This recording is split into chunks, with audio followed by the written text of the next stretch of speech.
Now that spring is here, I thought that this would be the perfect time to talk to you about a wonderful little treasure of nature called the morel. They are one of the most sought after edibles of nature. According to Sam Austin, who is a Kansas City chef and avid morel hunter, they can sell as high as $25 to $50 a pound in restaurants. First, I'd like to explain how to identify the morel. They can range in color from light dark to anywhere between a thimble size and the size of a soda can. The early season morels are usually dark, like this one. This one's a little dried up because I've saved it for this. Okay, and you have to be careful because there is a false morel which is mildly toxic. According to Field and Stream, the false morel lacks a cone shape like you see here and the real morel. Field and Stream also notes that the false morel has wrinkles and not pits on its cap. The search for morels is quite the treasure hunt. Timing is everything. According to Wide Open Spaces, the best time to find morels is when the high daytime temperature is around 60 and the low nighttime temperature is around 40. Preferably, the ideal time to find morels is 53 degrees. Morels like wet areas which receive plenty of rain, and they also like a lot of drainage. So you want areas which are wet but draining.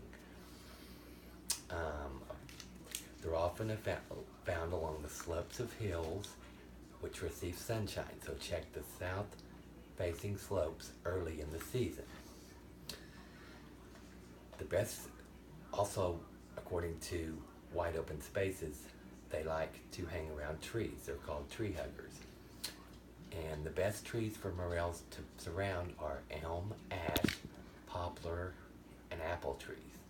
So it helps to know your trees with and without the leaves in order for you to be able to identify the trees that morels hang around.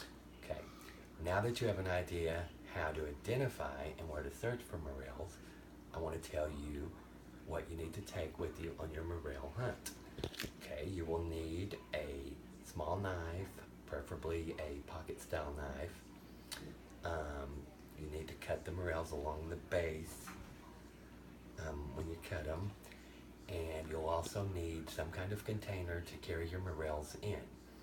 A cloth-lined basket works really well because morels are really fragile and you don't want to damage your hard-earned treasures. Also, make sure to take plenty of water, and possibly you might take a snack along if you're going to be out very long.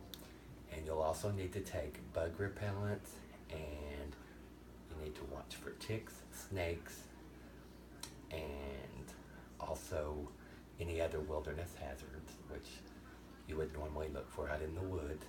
Be careful for turkey hunters because turkey hunting season is around the same time that morels are out, and so you might want to wear hunter orange or other bright colors in order to be on the safe side.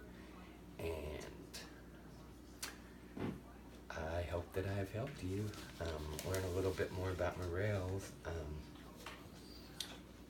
and I hope you get a chance to explore out and look for morels because it's a good chance to go out in nature and explore.